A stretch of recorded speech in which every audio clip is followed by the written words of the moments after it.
things, they have more discretion than others. As we progress, let's look at this. So the anatomy of a decision. Well, there's some potential problems with this, right? It can affect citizens in extraordinarily significant ways. The decision could have a bad outcome. It could be considered to be a bad decision. The Ferguson effect, for example. There's many other examples of bad decisions of police use of force that we could talk about. And so one of the things that we're seeing nowadays is they're trying to limit police discretion in a variety of areas, one of them being police use of force. So let's talk about this a little bit more. Good decisions made by police officers are sometimes incorrectly interpreted by citizens, being improper, biased. Sometimes we see clips of videos that don't show the entire situation. Not to say that this is the case every time. When people have their knees on people's necks, then that's just bad all the way around. Anyway, many decisions occur in low visibility situations where not many people can see the decision that's being made or have the complete vantage point. Some potential problems with decisions and discretion. Frequently made on the spot without time to weigh options or gather information. Police are known for what's known as the split-second defense to many things, and then oftentimes people will do what's called armchair quarterbacking and say, well, you should have done this and you should have done that. And, we have to give the police officers a little bit of, a slack for the idea that, they didn't have 10 minutes to decide what to do. They had, a fraction of a second to decide what they wanted to do. So you have to give them a little bit of leeway for that. But when it comes to many issues, then it's like, well, you still shouldn't have done that even in a split decision, or maybe it was okay. Anyway, there is a problem with discretion and taking it away completely. And one of the things that you'll see when you do your discussion board is the idea of, arresting little old ladies for gambling and things like that. But the idea of discretion is also limited by practicality and limited resources of the police department, and they have to be flexible to some extent. The limited resources is a really big one. And if you think about it, we couldn't really send police to go and enforce every single law to a T because they just don't have the manpower to do it. If they went and tried to write tickets for every single person that exceeded the speed limit, they would be busy in devoting the entire police department to just that part of their job. And so many people would probably argue that that's not the best use of police resources because nobody really goes the speed limit, except for those people that are going under the speed limit and going 45 miles an hour in a 70 zone in the left lane. Don't get me started on that. But anyway, so there's some reasons why you need to have discretion, right? You need officers to be able to decide that they're not going to try to stop every person that they catch exceeding the speed limit.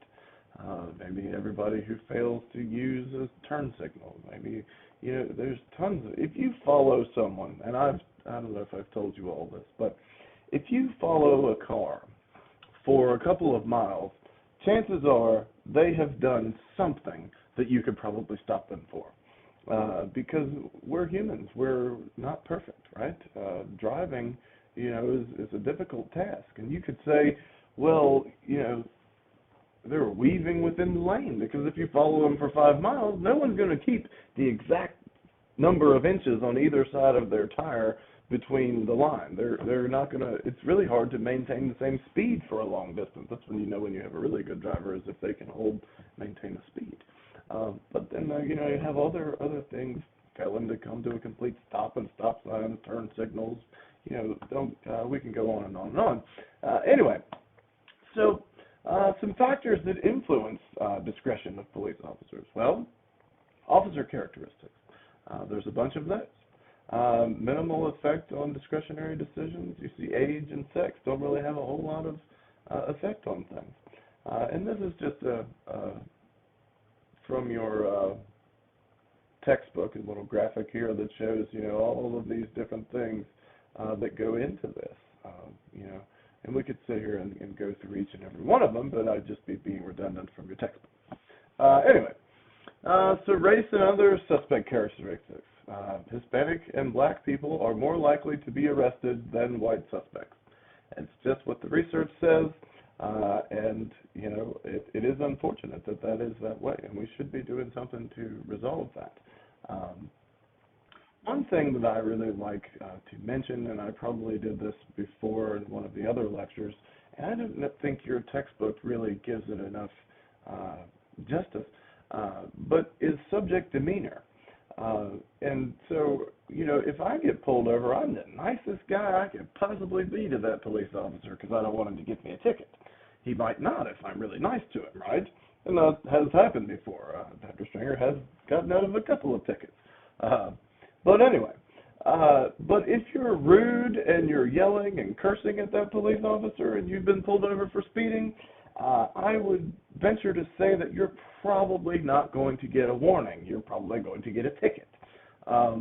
You know, so subject demeanor, and that's just one example of how this can play out, but demeanor is very important when you're interacting with anyone, right? You know, if you are being aggressive and things, and yelling and cursing, people that, you know, might interpret that as being aggressive. And aggression is associated with violence. And so you don't want to give off that aura about you. When I get pulled over, I put my hands outside of the car. If that's what you do in a felony stop. So that officer can see my hands are right here. You know, they're empty, they're there, you know, or you put them on the steering wheel is another option. They really like to see your hands, and it shows some sort of respect. It makes them feel more comfortable. If they feel more comfortable, then, you know, that's more likely that things are going to turn out better for you, and they might decide to just let you go and not give you a ticket. Obviously, you know, if you're drunk or something like that, then that enacts different things. But you know, and I've seen, you know, young teenagers fly off the handle at the police and all these other things. And, you know, in the end of the day, arguing with the police officers and things like that doesn't really get you anywhere. If you want to argue, hire a lawyer and do that in court. Because if the police officer wants to give you a ticket, you know, trying to argue with him about it is probably not going to help your case. At least arguing with him. You can argue against him in court, and the judge can make up a decision. But anyway, just wanted to bring that up because people who have poor demeanor are more likely to be arrested, more likely to get a ticket, and things like that. Victim characteristics. There's some other associations with victim characteristics. If the victim is uncooperative and does not want the police to continue an investigation or does not want to pursue charges, then it's very unlikely that the police are going to make an arrest. You know, if the victim isn't unhappy and doesn't want you to do it, then they might not. Now, there's some exceptions. In a serious crime, it doesn't matter. If if you've been burglarized, then, you know, I wouldn't imagine that many burglarized people would not want to press charges. But this does happen with rape cases and domestic violence cases sometimes, particularly with domestic violence, because the person that's assaulted them or committed the act against them is probably their husband or wife or partner or whatever, and they don't want them to go to jail. And so that makes things less likely for an arrest to occur. I think I've mentioned before, some states are actually taking away police officer discretion when it comes to domestic violence cases and requiring them to make an arrest. And so then in that case, police don't have any discretion and they have to make an arrest if there's a probable cause to believe that one person committed an act of domestic violence. And so that's one thing to think about as well. I don't believe that Georgia has that law though. Anyway, offense characteristics. The seriousness of the offense is the most influential characteristic. If you are being investigated for murder, chances are if they have the evidence and they know you did it, you're getting arrested. They're not going to say, oh, we're going to use our discretion and let you go. Then again, if you think about the Ahmaud Arbery case, that is kind of what the police did when they chose not to arrest the two men, now three men that were involved in shooting him. That was an exercise of police discretion. That that because they were arguing that it was self-defense, so to speak. I'm not sure that they had the strongest argument for that, but nonetheless. But in most cases, you see that in a murder case, you don't see that discretion used.